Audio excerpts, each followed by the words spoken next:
face au château de Grignols. Dans cette maison vieille de 5 siècles vit quelqu'un qui se voue à une civilisation plurimillénaire. Ses chats portent des noms de dieux, Hadès, Bastet et Thoth.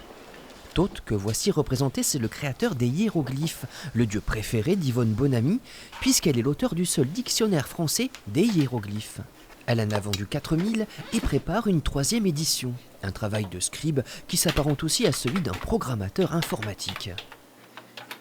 Si je tape A1, je vais avoir un homme assis. Si je tape le E1, je vais avoir un taureau.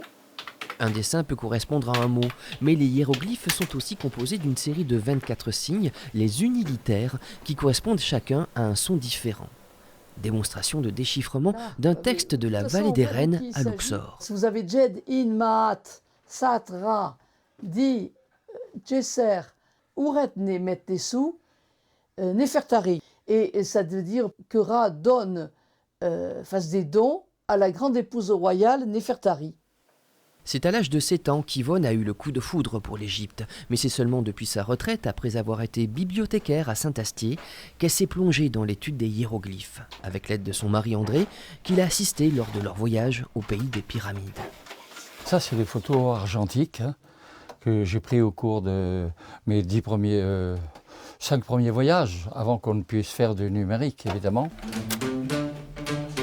Ces milliers d'images permettent ensuite de travailler sur les textes, comme ici à la Maison des Associations, où Yvonne donne des cours de hiéroglyphes. Alors, tu as Nen, Net, R. Mais un génitif indirect avec un N au féminin. Est-ce que je peux faire une proposition? Vas-y, propose. Pour une langue morte, les séances sont très vivantes. Oui, là, je ne suis pas entièrement convaincue.